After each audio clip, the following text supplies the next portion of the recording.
Hey everybody, welcome back to the Limited Level Ups YouTube channel. We got a YouTube exclusive today. I want to cover Strixhaven, which is the draft format coming back to Arena tomorrow, March the 10th, and it's going to be around for about 2 weeks. I wanted to put this guide out both for folks that have drafted it, back in the day, 2 years ago when it came out, and want a bit of a refresher, but also for those who maybe haven't drafted it, have maybe heard good things about this format, want to throw their hat in the ring. This is one of my favorite formats. It's got a lot of the qualities of just like a good format. It's got pretty good color balance, a lot of cool multicolor cards. It's got a good mix of good aggro decks and good control late game decks. I think both the draft and the gameplay for this set are pretty exceptional. So really excited to jump in and just revisit this awesome set. And of course, if you like what's going on here, if you feel like you've learned something, if you feel like you've gotten some value out of the channel, check out the Patreon, patreon.com/limitedlevelups. That's the best way to support the channel. It's the best way to support my stream, the podcast, any content you consume from me. There's a bunch of cool rewards over there that we offer at a bunch of different tiers, all geared towards getting you better at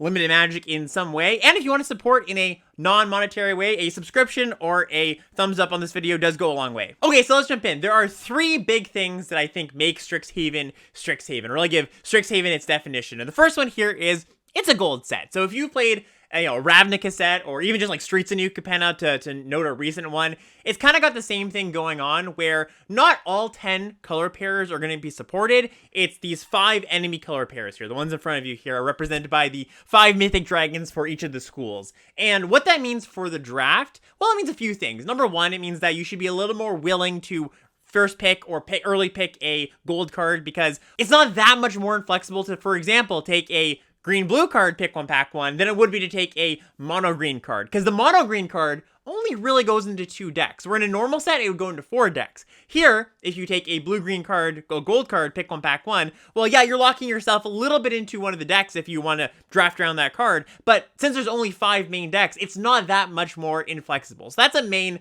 thing if you're not used to drafting gold sets. That's a big thing to think about. Now, this doesn't mean that you should just throw flexibility out the window. It's definitely still good to take monocolored cards. They are more flexible than gold cards, even though they'd be less flexible than they would be in a normal set. But, taking a good card that's monocolored like Combat Professor first pick is still a great idea. I would much rather that than take a maybe slightly better gold card, because the flexibility still does matter.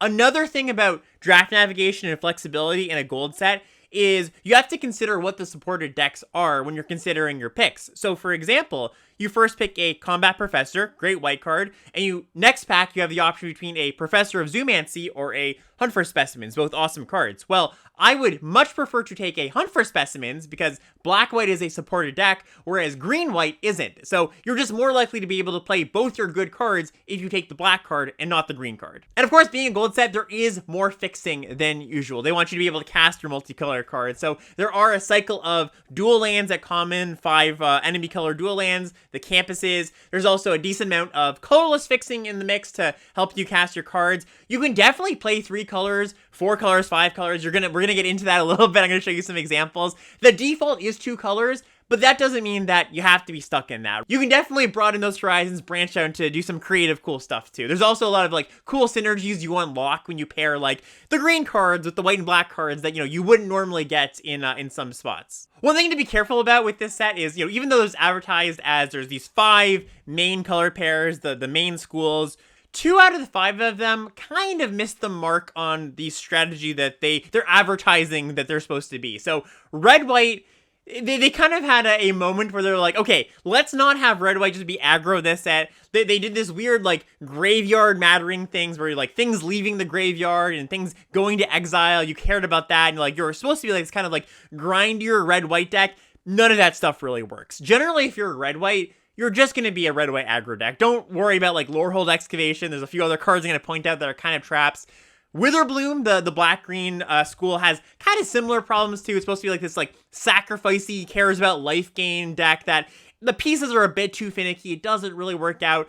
Again, it's just like red-white where I said you can just draft it as a aggro deck. You can draft black-green as a mid-range deck. Just don't go too deep on the advertised synergies, because you're going to fall into a few traps by playing too many bad cards to enable kind of like wonky synergies that don't really work. I'm going to get into some specifics and point some stuff out later, but just to frame the nature of this set, I think it's really important to be aware that these 2 schools are not exactly what they seem.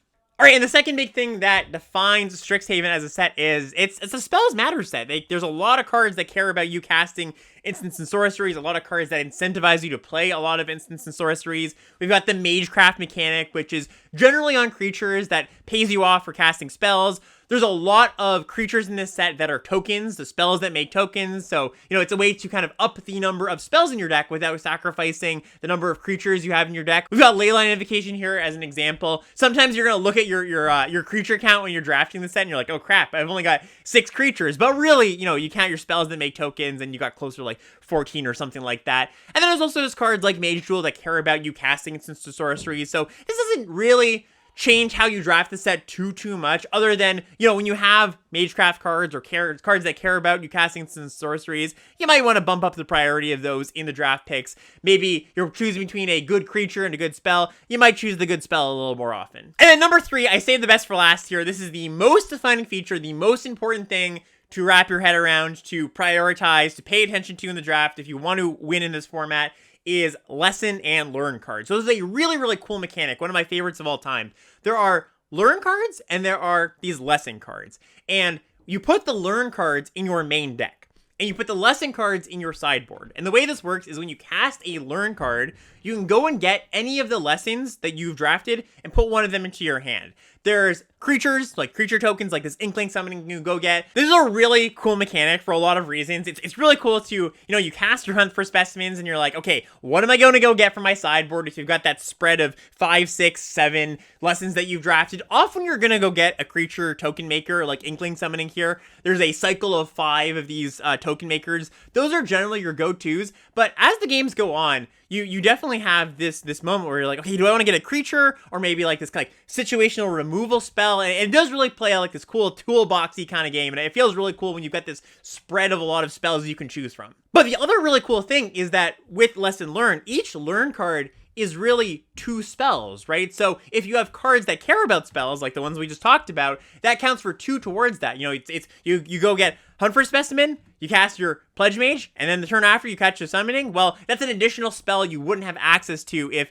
you didn't go grab a spell from your sideboard. So it's a really, really cool little design trick they did to actually give you access to more spells over the course of the game to make your Spells Matters cards actually work. Okay, so why do I say this is the most important thing to understand? Well, it's because this mechanic is just really powerful. It's card advantage, right? Most of these cards you wouldn't put in your deck on their own, right? You wouldn't put 2 mana, make a 1/1 that dies and you gain 1 life in your deck. You wouldn't generally put Inkling Summoning, 3 mana, make a 2/1 flyer into your deck.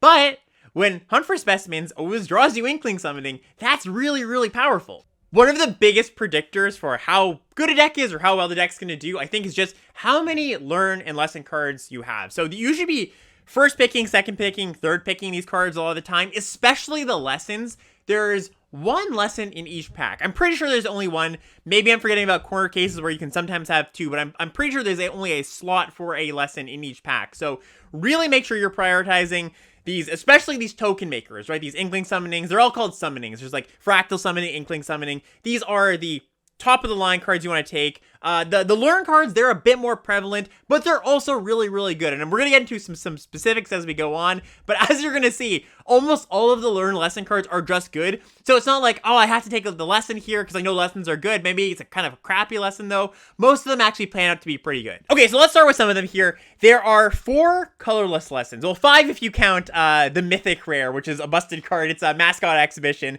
We won't count that right now. But looking at the commons, there are 4. And you want, if you can, all of these by the end of the draft. And here's where the toolbox kind of comes in. If you can have 1 Environmental Science, 1 Expanded Anatomy, 1 Introduction to Annihilation, 1 Intro to Prophecy, you're really set because you get this toolbox of get a land or make your creature bigger or a removal spell or just dig into your important cards. The 2 I have at the front here, Environmental Sciences and Expanded Anatomy, those are the 2 most important ones. If you can prioritize these 2, the other 2, Intro to Annihilation and Prophecy, those are good too, but the Environmental Sciences and Expanded Anatomy are the most important. They kind of go in different decks, although they're good in every deck, but generally I think of Environmental Sciences as a slower card that when you're splashing or you want to get to 6, 7, 8 mana, you have access to a land in your sideboard. The 2 life on this is a pretty big deal too. And Expanded Anatomy is a really, really fantastic aggro card, right? Just like being able to go get this free aura that pushes a bunch of damage. It looks a lot worse than it actually is. Like, you're thinking like 3 mana, 2 counters on a creature, vigilance. Okay, like that's not that good. Again, just like with Inkling Summoning, you would never put this card in your main deck, but when you have the option to go get it, it's really powerful. And you know, I can't stress this enough. That's what makes these cards good. It's you only have to draw them when that card is good, right? You Expanded Anatomy, sometimes you don't want to draw that card, even in your aggro deck, because sometimes you're just going to be behind, and it's just not going to be the card you want to cast. But when you're like, I just need that last few points of damage, or I really want my flyer to be bigger, it's the perfect card to be able to go get. Environmental Sciences is also a really awesome fixing splashing tool, because, you know, if you think about sources you need to splash a card, like, let's just say you are a blue-green deck in this format splashing 1 red card. Well, generally, if you think of any other set, you have to count your sources as, well, I got a land, a red land, and maybe an artifact that fixes me. Maybe you got a green card in my deck that makes any color of mana. And, you know, you want to get to those 3 sources of mana that your splash color is, right? With Environmental Sciences, it makes splashing so easy because all of your learn cards are sources for that splash card. So it's just like a phenomenal card if you are splashing, or once again, if you just want to get to 6, 7 mana, having access to an additional land is really powerful. These other 2, Intro to Annihilation and Prophecy, once again, like I said, these are good. They're not like as good as the other 2, but you do want them if you can pick them up. Intro to Prophecy is kind of like the, well, I'm not exactly sure what I need here, or I don't need anything in particular, so I guess I'll just go learn for this. Or if I need to dig to a specific card in my deck, I'll go get this one. And Intro to Annihilation is an interesting one, because it reads really poorly. Like, 5 mana, kill something, they draw a card. That looks really, really bad. But once again, you only draw it when you want to. So if you're just like 1 creature away from getting through lethal, they have 1 additional blocker, you're like, great, I'll just kill that thing, and that's lethal, and I win here. Or they just have like a Mega Bomb, and you're like, okay, well, you know, sure, you draw a card, but at least that thing's off the table. Again, the situationalness of these cards is greatly diminished because you only draw them when you want them. The next set of cards when you're considering cards that are good to take early when you're looking for lessons are these summonings. The cycle of 5 summonings. There's one for each of the main schools here. The best one is Inkling Summoning, partially because Black-White is the best deck, but, you know, as you can see, these are all hybrid cards, so, you know, you could play Inkling Summoning in your Red-White deck or your Black-Green deck, so they are very, very flexible, right? It's not just like they go in one deck. These all go in 3 of the 5 decks. I've kind of listed them in order, in rough order of how good they are. Inkling Summoning is a card that I actually think is the best common lesson, even better than these ones here. You could take Expanded Anatomy or Environmental Sciences before you take Summoning just because it is a little more flexible, but Summoning is really, really powerful. It's one of the ones that is close to a card you would put in your deck, right? A 3 mana 2 power flyer is like almost approaching a card you don't mind in your main deck. Fractal Summoning is the go-to for any of your ramp decks. Like, you're just going to make 5/5, 6/6, 7/7 fractals once you get to a bunch of mana. Elemental Summoning is, you know, a solid card, 5 mana 4/4. The 2 that I'm like kind of iffy on are Pest Summoning and Spirit Summoning. Pest Summoning is pretty nice in your like slower controlling decks, just like a good thing to gum up the ground, gain you some life, maybe sacrifice for value. And Spirit Summoning is just like, you know, 3 mana 3/2. It's not bad, but it's not exciting. It's definitely worse than the other ones. So I would be happy to first pick Inkling Summoning, Fractal Summoning, even Elemental Summoning in a lot of packs. The other 2, you know, I'd more be looking to take them in the middle of the pack, and that kind of shows you how much lessons are awesome, right? How much I value them, that I'm saying, yeah, they're not as good, but I'm still happy to take them like 5th, 6th, 7th. You know, you don't want to try to wheel these. And if you wheel them, well, you're really lucky. That's a good sign. You're in a pod with people that don't know how good these are. And again, just looking at kind of the, you know, the more situational ones, you might read these cards and you're like, these aren't that good. Like Necrotic Fumes, 3 mana, sack something, exile a creature, or even like, you know, start from scratch. This one looks really narrow and like, why would you ever want that? But you're going to want it when your opponent's at 1, or you have a really important artifact on the other side of the battlefield that you want to destroy. So the more of these you can pick up, the more you add to your toolbox, the better your deck is going to be, I can promise.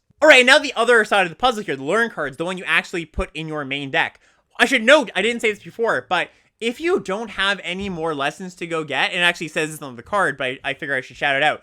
Instead of going to get a lesson, you can discard a card from your hand and draw a card. So it's a little bit of rummaging, a little bit of card selection. You know, they're not just like you draw your Hunt for Specimens on turn 7 after you use all your lessons, just a 1/1, you actually do get a little bit of value. Maybe you can loot away a land. Just like the lesson cards, all of these are fantastic. Even the like kind of like looking ones that you're like, okay, that doesn't look that good, they're all good. Trust me. Like, these are some of the best ones. Igneous Inspiration, Professor of Symbology being some of the best uncommons. But then you even get to ones like Guiding Voice and Steady Break. And these are also excellent. When the set first came out, people definitely overlooked these two in particular. And were like, counter, who cares? But, you know, Steady Break, tap 2 things. That's a pretty marginal effect. But when you're putting a counter on something and then go getting a creature, like one of these, Study Break 2, you know, tap 2 creatures looks like not that inspiring, but when you're tapping 2 creatures to aggressively get in some damage and you're drawing a creature, or defensively even, it's not bad, right? Just going, all right, tap your 2 things, I go get a removal spell from my sideboard, really, really powerful. Even something like First Day of Class, you're like, okay, you know, the creatures come in this turn, get a counter, get haste, that seems whatever.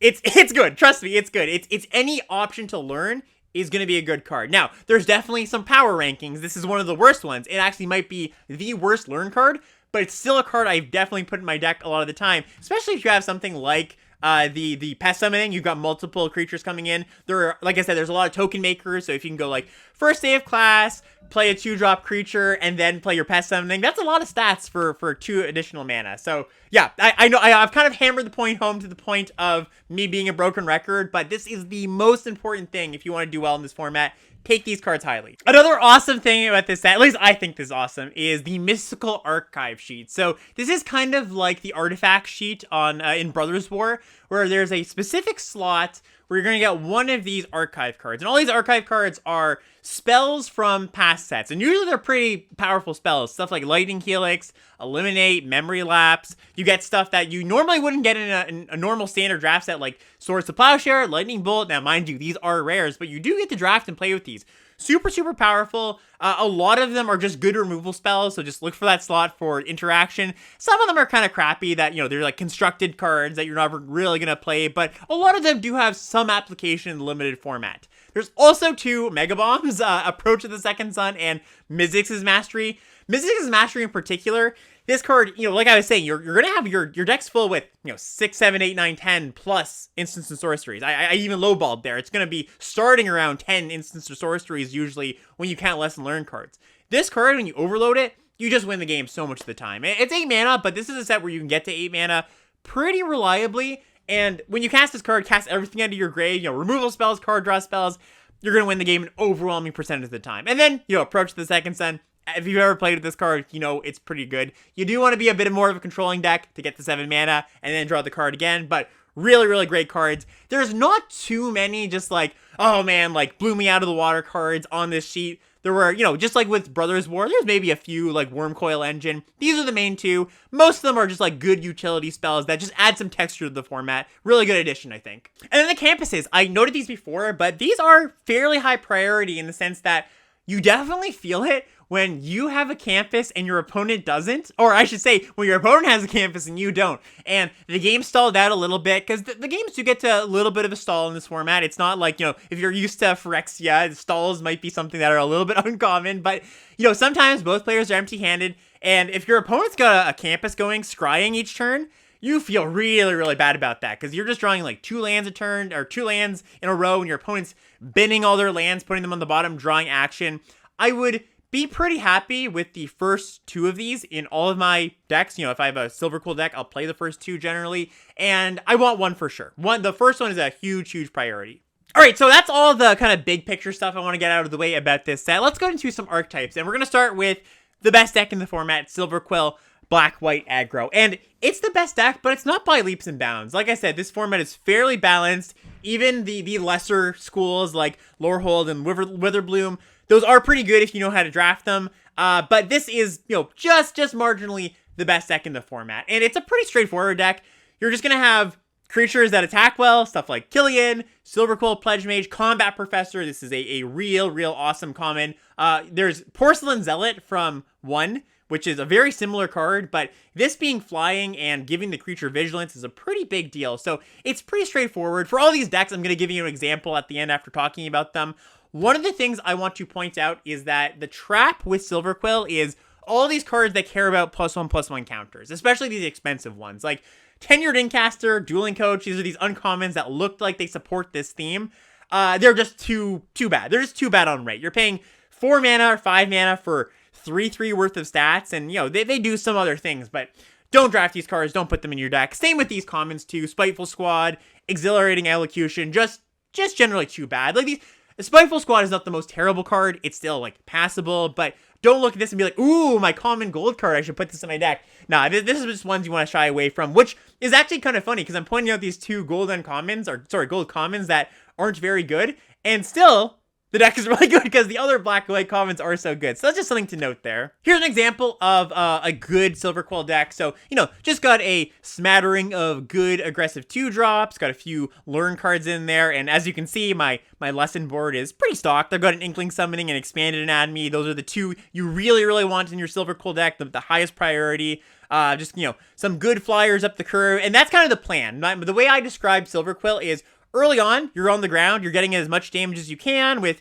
your cheap creatures that sometimes attack for 3 points with like Silver Quill Apprentice, or your first year can attack as a 3-power creature, especially if you put like a Guiding Voice on those, right? Then it's like a 4/3 attacking on turn 3 that draws you an Inkling Summoning, and then after the ground gets stalled out a little bit, you win with your flyers. This is an actual good gold common here. Alwyn Shield Mage, 5 mana, 3/3 flyer, ward, pay 3 life. Always going to deal them 3 damage.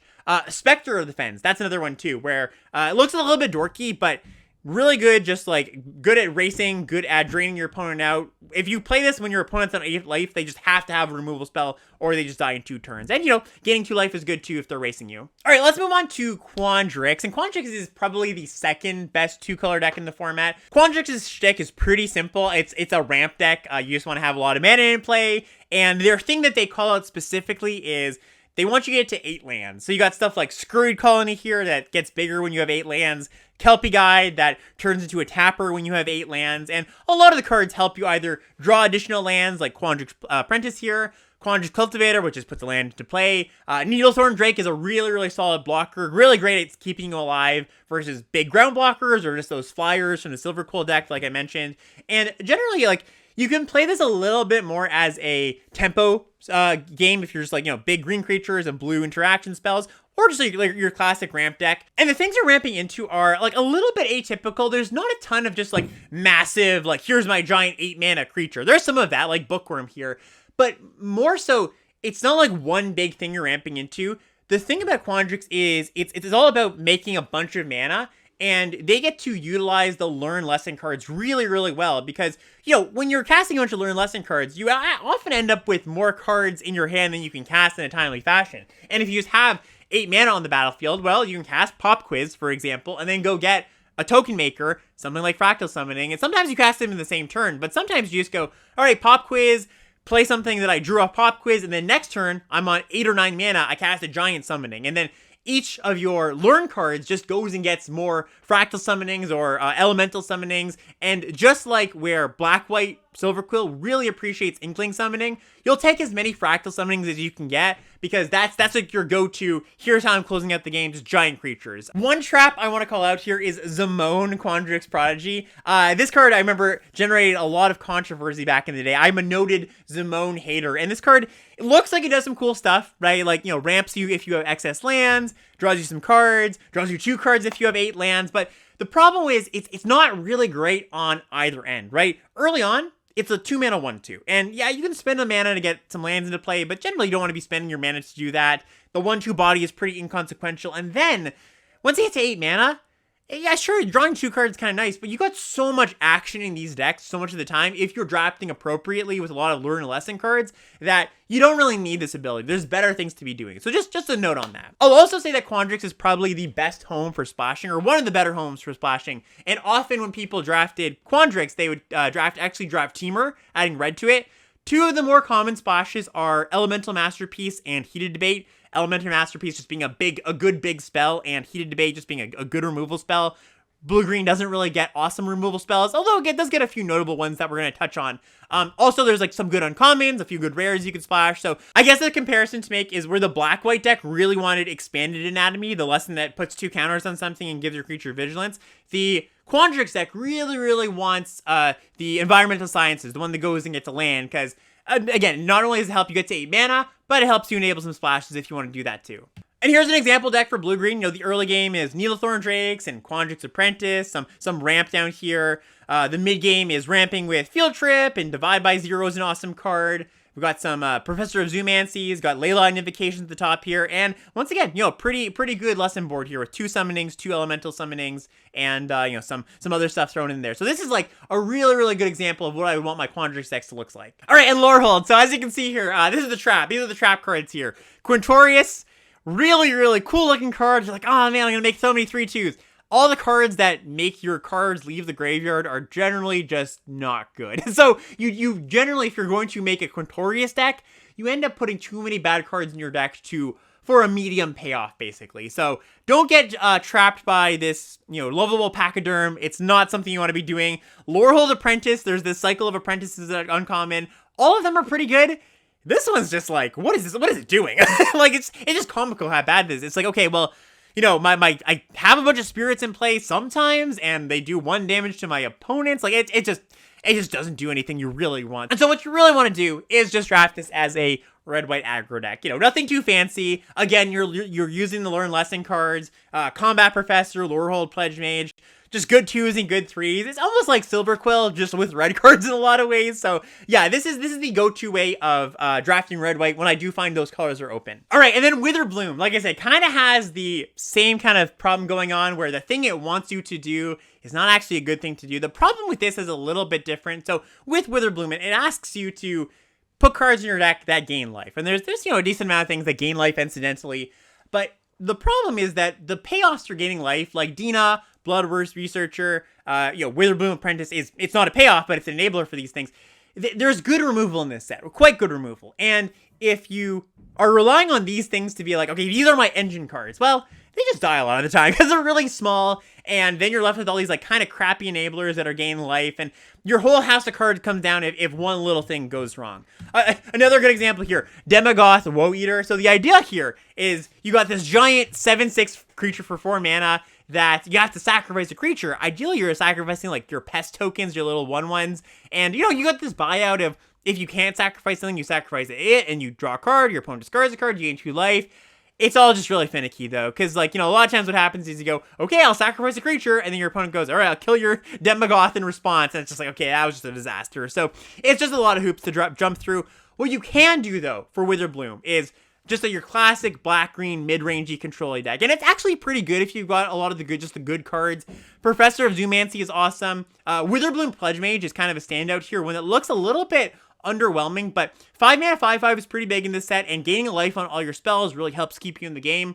Infused with Vitality. Here's one that I want to call out that looks a little bit weird, a little bit like, okay, like, you know, it's just like a fine combat trick, but the fact that it is one of these cards that re-triggers Enter the Battlefield effects, it gains you 2 life on top of just your creature coming back. It's actually a pretty good way to just like grind out in a mid-range fight, good in combat, good to, you know, bring back your Professor, get another token, stuff like that. So just noting that this is one of the better gold cards in Uncommon where, you know, it kind of gets some crappier ones that you probably don't want to play if you're leaning into the life gain synergies, and that's not something you want to do. And here's an example of that, right? I've got just like some good cheap things that help keep me alive. These Leech Fanatics gave me some life. Doomblade, Eliminate, some pretty nice removal spells. And then I'm just playing the game with like Spectre of the Fens and Professors and, you know, just like pretty decent mid-range creatures. Again, I'm going to point to you every time. I'm going to point to how beefed up my lesson board is, because any deck that's looking to grind in this format, that's your way, right? You don't need to put like card draw in your deck because Lesson Learned is kind of your card draw. It's your way to use excess mana as the game goes on. All right, and our last one here is Prismarg. And on a lot of sets, the like blue-red spell slinger kind of archetype is they want you to cast as many spells as possible, right? Just like trigger all your stuff, cast a bunch of cheap cantrips. With Prismarg in this set, it's a bit of a different twist, and it's all building up to cast one big spell, something like a Creative Outburst or an Elemental Masterpiece. This is, you know, Magma Opus, which is a pretty well-known card at this point. There's the vertical cycle of common giant spell, uncommon giant spell, and Magma Opus is like your rare giant spell that if you're lucky enough to open that.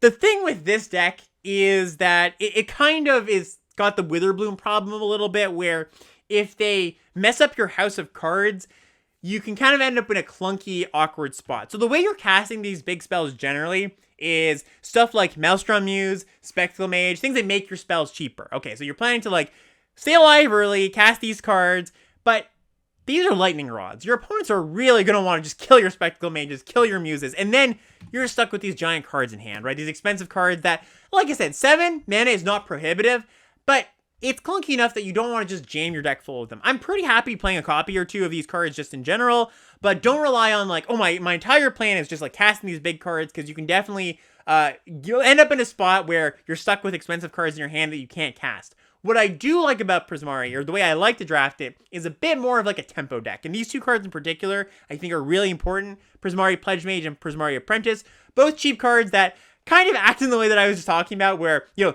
you cast a bunch of cheap spells, you trigger these each turn.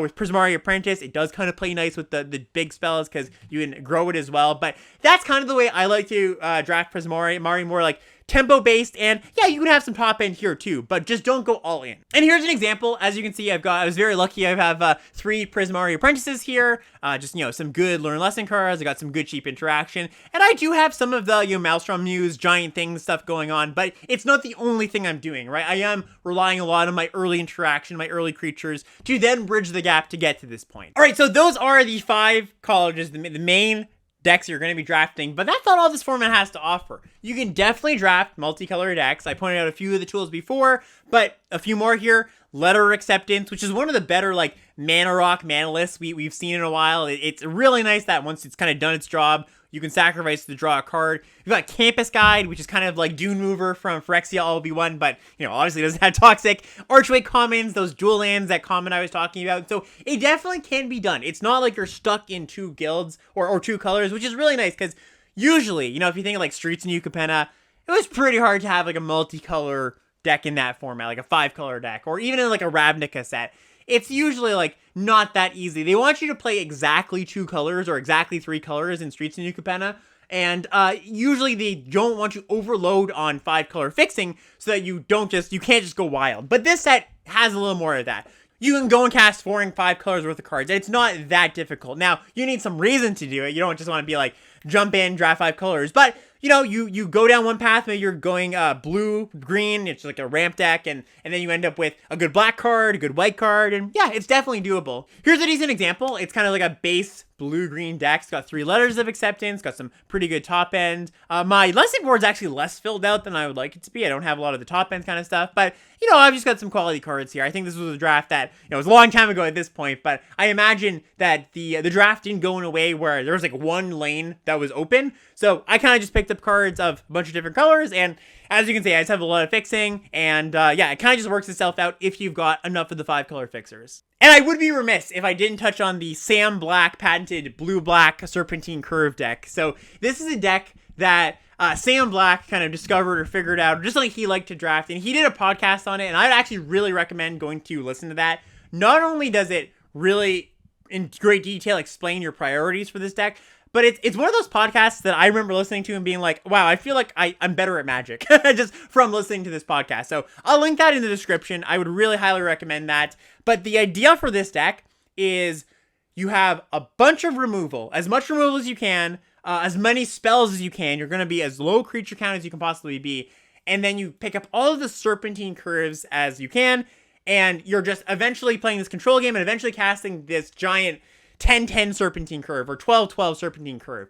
And it's actually pretty effective. The reason it's blue and black is because, well, blue gives you the curves and black gives you good interaction. And I've got a pretty good example here. So as you can see, most of my stuff is non-creature spells. And once again, you do end up playing a bunch of token makers, so you don't just die early. It's not like a 0 creature deck.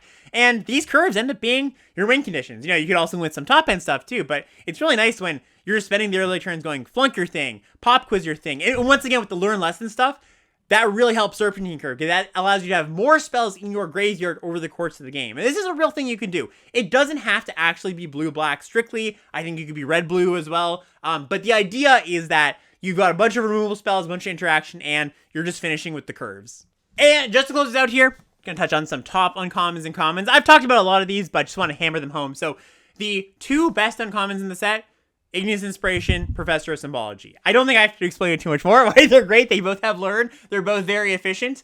And then once you get past those, you get to this like pile of awesome gold cards. And I think that these are actually probably about on power level as these two cards, but they are a little bit less flexible being gold cards and all. Killian, Rutha, Closing Statement, Quadrant's Cultivator. I haven't touched on Rutha, but this is a really good one. One of the best reasons to be blue-red, although you could also just splash it. Just copying spells, especially because there's a lot of really impactful spells, giant spells, 6-mana spells in this set.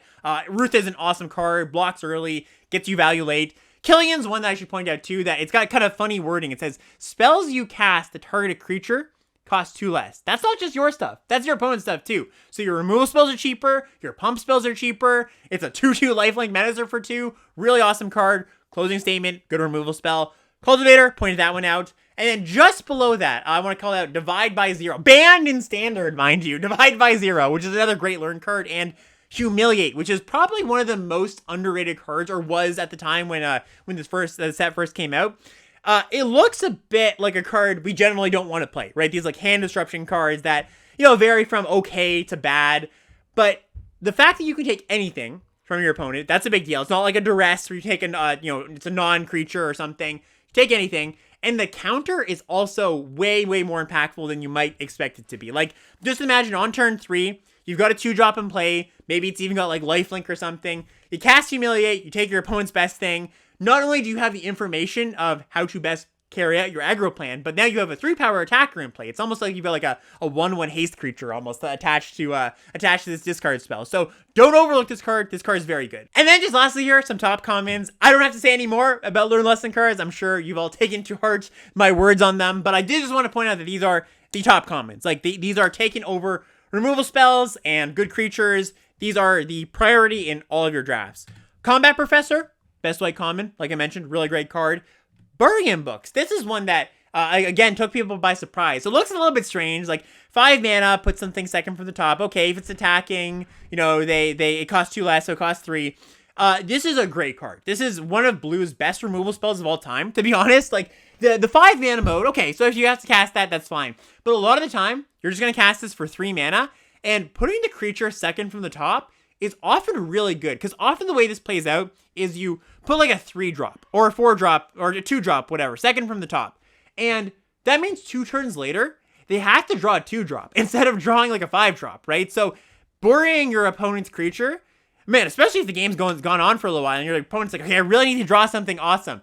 And then your opponent casts Bury-in Books, and you're like, oh man, I know my next 2 draw steps, well, my next draw step might be fine, but the one after that is going to be a crappy creature, right? Or a not impactful creature. So really, really good card. This is Blue's best common. The black removal spells, want to highlight here. Lash of Malice, great. Good cheap interaction spell. Mage Hunter's Onslaught, a bit of a, I don't want to call it a trap because it's a fine card, but it is definitely an overrated card. 4 mana, sorcery speed removal spell.